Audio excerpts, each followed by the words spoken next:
So if you're going to put the money into a fitness watch, here's a very practical implication is actually watch your heart rate while you're exercising. If you are dropping out of the moderate intensity zone, then ladies, you're not exercising. That's non-exercise activity thermogenesis. Welcome to today's live training and Q&A.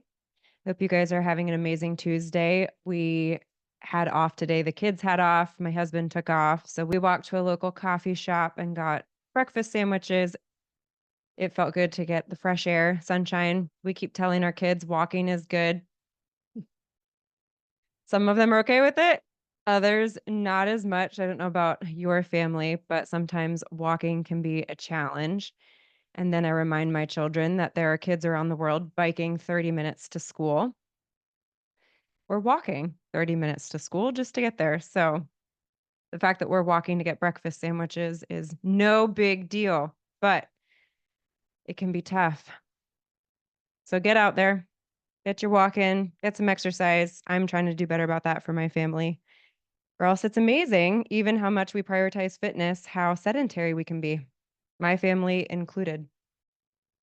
Today, we are chatting all about target heart rate, specifically answering the question. It is a frequently asked question in the health and fitness space when we talk about target heart rate. How high should a heart rate be during exercise? What we're going to specifically target is how to unlock the full benefit of your workout by determining how high a heart rate should be during exercise and consequently then how to target your heart rate zone. Maintaining an optimal heart rate during exercise can be crucial for maximizing that cardioprotective benefit and minimizing risk factors for disease. The American Heart Association recommends targeting a heart rate between 50 and 85% of your maximum heart rate during moderate to vigorous aerobic exercise. That being said, this target range can vary based on individual factors such as age, fitness level, and underlying health conditions, medicine that you take. We're going to address some of these. But first, let's just talk about how we even calculate target heart rate. We're going to get into why we care. So don't worry if you're already thinking like, why should I care about this? We are going to talk about that. But first, let's just get in our minds what your target heart rate is. The first thing that you want to do before you get that range, the target heart rate range, is you want to calculate your maximum heart rate. What does maximum heart rate means? It means that the heart is a muscle and there is really only so high and hard that the heart can and should go. This also varies with, like I said, age, risk factors, medicines that you take, etc. But it is important to understand that the heart is a muscle. It is quite literally a large muscle that pumps. So that's important to understand. But then consequently, just like your muscle right now in your legs, in your arms, anywhere is only capable of withstanding so much due to how strong it is, the same is true of your heart. So the American Heart Association suggests using the formula 220 minus your age is your estimated maximum heart rate. So do that math right now. 220 minus your age, whatever your age is. If you need a calculator, there's no judgment here. That's your estimated maximum heart rate. So for example, if you are 40, your estimated maximum heart rate would be 180 beats per minute. So once you have done that, then you can calculate your target heart rate range by multiplying it by the desired intensity level. So what we're going to do for these purposes is we're going to talk about vigorous intensity. So this is a higher heart rate. This is what we're targeting during aerobic exercise. HIIT workouts. HIIT's a really, really popular one right now because we've kind of gotten away from the like, just going for a jog or running on the treadmill. We see the benefits of HIIT, especially when we add weights, because now we're doing muscle building cardio. But what we are wanting to target is that we are stressing that cardiac muscle because we're going to talk about all the benefits of that with vigorous exercise. So by definition, in order to optimize your health, per the American Heart Association, all the research that we have, you want 5 days, 30 minutes a day of moderate to high intensity exercise. So that would be like moderate. What we're specifically talking about right now is that high intensity, vigorous, the higher range, because of the benefits that you are going to see from a cardiac standpoint. And why we want to talk about this is that because we have shifted away a little bit from aerobics, and rightly so, strength training should take an important role. But I am going to argue that you cannot eliminate aerobic high intensity exercise because of the very unique cardioprotective benefits that it offers.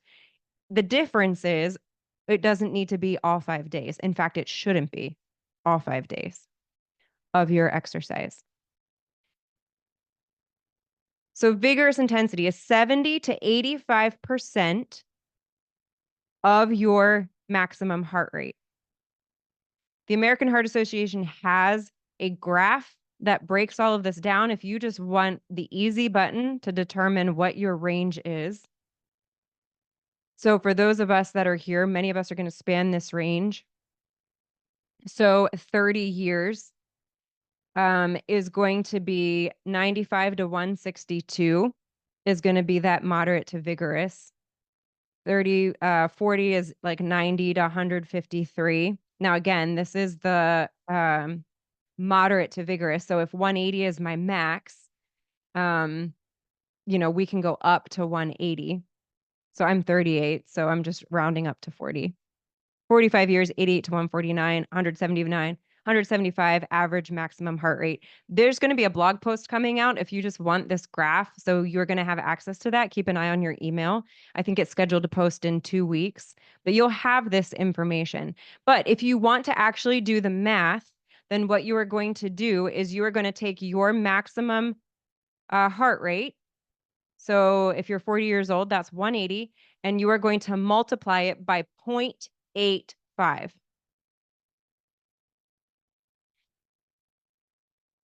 And then you're going to multiply it by 0.70. And what that is going to give you is your range.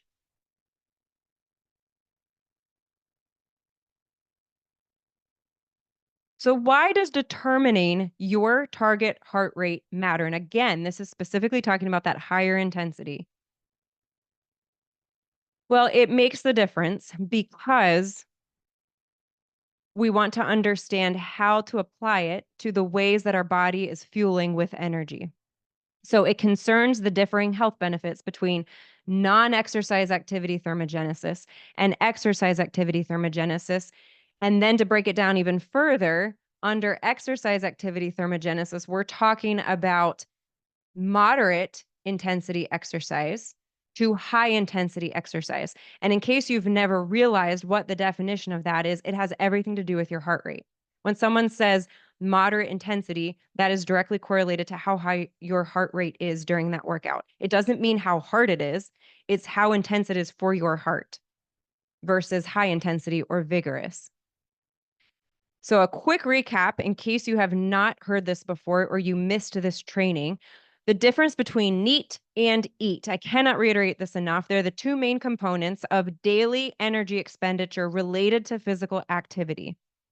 Non-exercise activity, thermogenesis, or NEAT is ultimately the steps that you take in a day. Daily steps required for basic living. This could include fidgeting in a chair, spontaneous exercises like walking from your couch to your fridge, right? Those steps, those are daily movements needed to live. It accounts for a significant portion of your total daily energy expenditure. But exercise activity thermogenesis is the energy expended during planned, structured exercise. This could include running, a class at the gym. It can include weight training, lifting. So hitting your target heart rate For our purposes today, what we are talking about is I am specifically talking about the aerobic, high intensity exercise of exercise activity thermogenesis. I am not talking about lifting weights. You probably should not be hitting your maximum heart rate lifting weights because it might mean that you're not giving yourself enough rest in between sets to properly maintain form and function. So I want to be really clear. I am not downplaying lifting weights. I am talking about the difference between the two types of exercising so that you understand. We're talking high energy aerobic HIIT workouts. There might be weights involved, but HIIT workouts. So hitting your target heart rate in this higher 70 to 85% of your maximum heart rate is specifically going to provide very unique benefits for your heart that are different than lifting, for example, or strength training. The aerobic exercise with that vigorous target heart rate range is the best workout to stress the heart muscle and offers numerous cardioprotective benefits. Again, think of the muscle as a heart. Before I list these benefits, you need to picture the heart is literally a muscle. I had the privilege of doing a rotation with a cardiac surgeon when I was at Johns Hopkins University for my first master's in nursing. My first master's is in adult geriatric critical care. And I got to work with the first assist for this cardiac surgeon. So for several months, I stood over open chests and got to see the heart multiple times beating and functioning in real time while cardiac surgery was happening. It's a phenomenal thing to watch, but it is literally a muscle that just expands and contracts constantly without you having to do anything about it. It's we're fearfully and wonderfully made. It's pretty impressive. But for the people who are less fit, meaning your heart has had less stress via high intensity exercise, it is not going to have the same ability to function for the level of stress. Meaning, somebody who is in great aerobic shape will possibly even have a larger heart because the muscle is bigger and it requires less effort for the heart to function. Does that make sense? Similarly to if somebody has really good leg strength, it might be a lot easier for them to pick something up that is heavy. It's less stress for them to pick up the same 50-pound weight as it might be for the person who has not built up their leg muscles. And then what happens? Well, they're going to end up straining their back because they don't have the support in the legs. Same thing with the heart. If you have not properly stressed the heart and are building that cardiac muscle, you are not going to have the same ability to function as easily as the person who has built it up. And here is the key, you guys. This is why you cannot get rid of aerobics. And I defy anyone who says that you can. I've watched this heart muscle. When you understand what the function of the heart muscle does, you realize the importance of building it and strengthening it in this way. These cardioprotective benefits include improved cardiovascular function, enhancing the heart's ability to pump blood more efficiently, reducing the workload on the heart, lowering resting heart rate and blood pressure. I could talk for hours about what that actually means and the amount of chronic disease that prevents if you can do that very thing alone. It's going to improve cholesterol levels. So it's going to raise aerobic exercise specifically, having these sustained periods of exercise where you are hitting that higher heart rate will increase minimally, mind you, it's small, but it does show some increase of your HDL. That is the good cholesterol that helps protect your heart and your vasculature while lowering the bad cholesterol, reducing the risk of atherosclerosis, which ultimately contributes to heart disease and strokes. It will increase insulin sensitivity.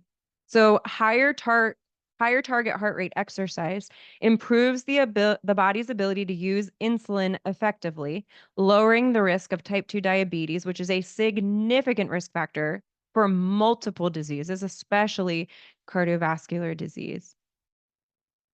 Number 4, reduces inflammation.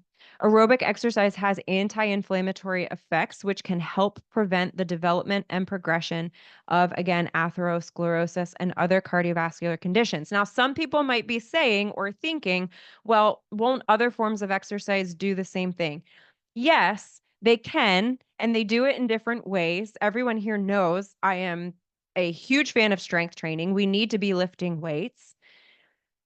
However, there, especially in that cardiac function, are benefits to the aerobic exercise that you are not going to maximize with strength training. They function differently and they help the body differently.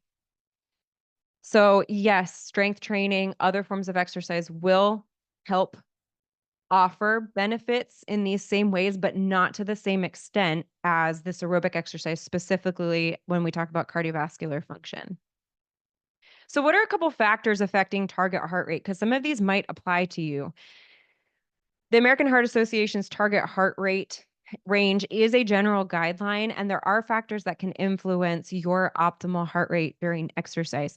Chronic conditions like heart disease, diabetes, lung disorders may require adjustments to this target heart rate range. You do want to consult with your primary care provider if this is something that you really want to start watching, because it's also going to help you maximize your exercise, right? We want to move smarter, not harder. Medications, for example, if you do have heart issues, throwing out some words here a lot of people aren't going to recognize, but those of you that are on them will. Beta blockers, calcium channel blockers.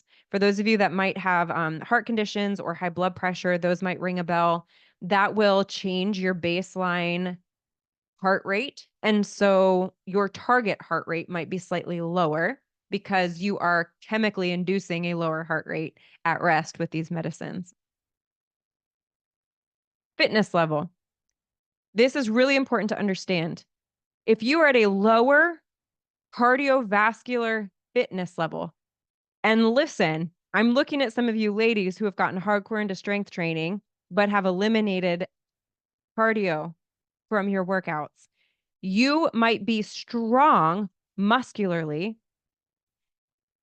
but you might be very out of shape cardiovascularly. I have been here, I'm speaking from experience. This is why oftentimes when I start running again, when it gets warm out, because I'm not running in 30 degrees. Not happening. I love running, not in 30 degrees. So I tend to run very little over the winter, but I'm still strength training and doing HIIT workouts, etc., in my house. But then when I go out and run when it gets warm, ladies, I'm dying. Even though I am physically strong and I'm actually in good anaerobic shape, it is not the same as being in good cardiovascular shape or running shape.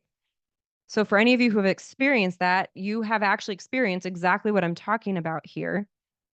Um, that needs to be built back up. Now, to be clear, you can still get those cardioprotective benefits from a HIIT workout. You can within your home, but you need to be intentional about it. It's really easy to let your heart rate drop too low. When you're on your break and you're on your phone, right? You see it all the time at the gym. People sit there forever on their phone in between sets. So like your heart rate just got so low. Anyways, that's a different training. Just put your phones away, guys, when you're working out. Just put them away. But the point is this: if you're at a lower fitness level, going on a walk might actually get you to that target heart rate zone. Does this make sense what I'm saying? Like, if you are not in cardiovascular shape and you know that, you might get away with going for a walk and hitting that target heart rate zone. And how do you know? That's where the heart rate monitor watches come in. That's where the fitness watches come in. People are paying crazy amounts of money for these fitness watches that they don't even use. They don't even know what all it does. So if you're going to put the money into a fitness watch, here's a very practical implication: is actually watch your heart rate while you're exercising. If you are dropping out of the moderate intensity zone, then ladies, you're not exercising. That's non-exercise activity thermogenesis. If you're not even in the moderate, which many are not, you go on a bike ride and you don't put it on a higher gear and you're taking a leisurely 10-mile bike ride, you can go on a 10-mile bike ride and not be exercising. If you don't hit that moderate intensity, you're not actually exercising. Now, it's still activity. You're outside. I applaud that. It's better than sitting and watching Netflix, but understand how you're moving your body, how it's benefiting you. So we're talking about a higher intensity. If you're at a higher fitness level, then you are already in much better cardiovascular shape. It might actually take more exercise to hit that higher heart rate zone. Age is another big one. Age, as individuals age, that maximum heart rate decreases, and the American Heart Association chart does reflect that.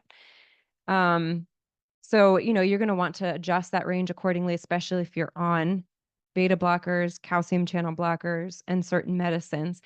If you do have heart disease, by the way, um, your cardiologist is going to be the person to have these conversations with, who are going to be able to speak to target heart rates and what that looks like for your heart.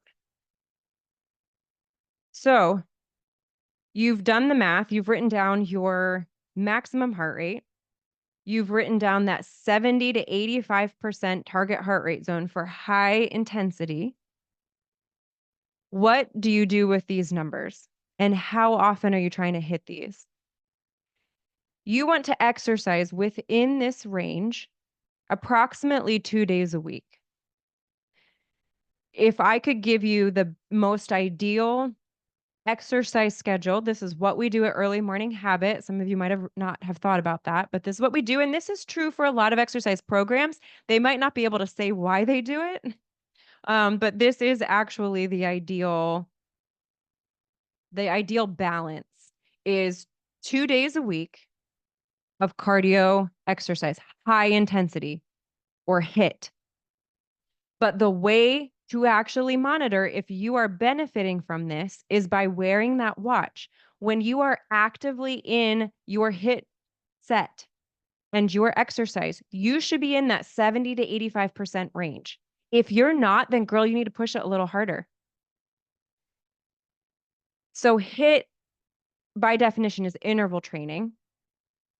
So that does not mean that you necessarily need to maintain that for your entire 20 to 30-minute workout, because you do want to take rest periods in order to be able to jump back into that high intensity, right? It can be hard to sustain that for 30 minutes, but you want to be careful to not put too much time between your intervals, which I see a lot of people do because they get distracted, especially if they're not in a structured workout program and doing it on their own. It's easy to get distracted. Or two, they're not actually maximizing the intensity when they are doing the interval. Does that make sense? So this is the benefit to having that watch, is you can actually track when you are exercising. Are you hitting that target heart rate? Are you working that cardiac muscle hard enough to get the benefit from it from a disease risk standpoint, promoting optimal health and cardiovascular health? So 70 to 85%, hopefully you wrote that target heart rate number down. If you have a fitness watch, next time you do a HIIT workout or a cardio workout, look at your heart rate and see, are you hitting it? If you're not, you need to bump up the intensity. The jumping jacks need to be faster. The squat jumps need to be faster or more. Or maybe you need to actually get lower in your squat jump. Maybe you need to jump higher, right? Like you got to boost it up a little bit if you're not in that heart rate. And what you will find then is, as you become more cardiovascularly fit, that you will return to your baseline heart rate sooner. That is a sign of better cardiovascular function or heart muscle health. Consequently, your heart rate at rest will be lower. Your heart rate at rest will be lower. There's also a ton of benefits to this as well, because again, at rest, we want the heart to what? Be at rest. So for those of you that are pushing 80 to 90 at a resting heart rate, I'm going to suggest that maybe you need to take a look at your exercise programming. Are you getting enough cardio in? Because at rest, the heart rate should be between like 60 to 80. Those who are in great shape, their resting heart rate can be 40. Really, really active kids like my son, the summer he was hospitalized for pneumonia and it was very scary. But then at night, he was in the ICU and on the monitor, and his heart rate would dip to the low 40s, high 30s. And the first time it happened, this whole team came in and they were like looking at him. Everything was totally fine. And the physician made the point that I had already thought myself. Is he an active kid? Yes, absolutely. He does not sit still. So that's why his heart rate when he sleeps drops so low and his blood is still perfusing. What that means is it is pumping accurately and well to all the extremities. Um, so for some of us, mine does not go that low. Mine does go pretty low. Even at rest and sleeping, our heart rate can drop pretty low, and that's actually a good thing, assuming the blood is getting to where it needs to go.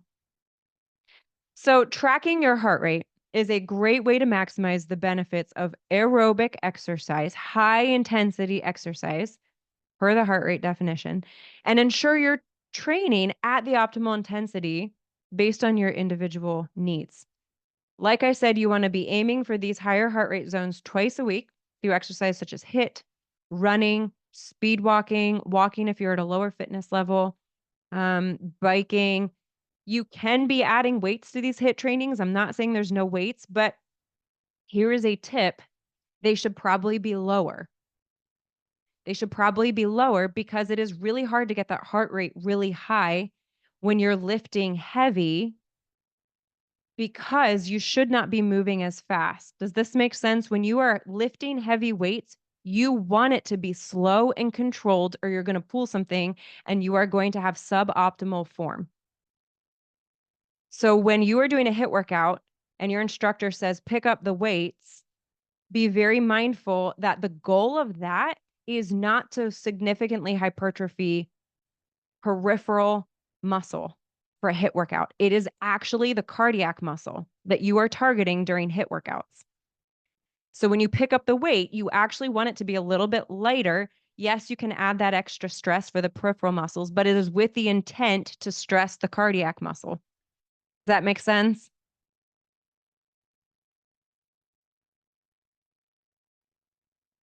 What questions do you have about that? I'm trying to think if I missed anything to make that any clearer, but any questions that come to mind? Let me pray us out here.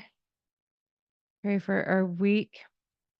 Lord, I thank you so much for these ladies, and I thank you for the opportunity to be able to get together over something like Zoom and the technology that we have to be with other women around the world, even through something like this platform. Very grateful for that, grateful for the women that are here. I pray your hand over our hearts, over our homes. I do ask specifically for protection for those of us here who are at a lower fitness level, who are maybe stepping back into it after a long time away, or who have never really been in the fitness game. And these women are here for the first time, stepping out in faith, trying to take control of their health. And I honor those women. I see those women and I pray protection over them and um, healing if there are any injuries, but also protection from injury. And I thank you for their boldness and willingness to try new things and for the many women here who are trying new things, trying to establish an early morning routine and maybe it has been a struggle. It certainly was for me for a long time. I ask that you would give them strength, endurance, that when their alarm clock goes off in the morning and they want to do anything other than get out of bed, or they get out of bed and they're distracted by the to-do list or the worries for the day, I just pray that you would give them a stubborn, relentless determination to be still, knowing that that active rest in stillness with you, filling their truth, filling their mind with your truth from your word, and starting their day in stillness with you is quite literally the best possible thing that they could do for their body and soul and will ultimately improve their productivity, and the rest of the day will fall in line and in place so much better. So I just help us, Lord, help us to fight for that stillness. for our earthly joy and for your eternal glory. We love you. Amen.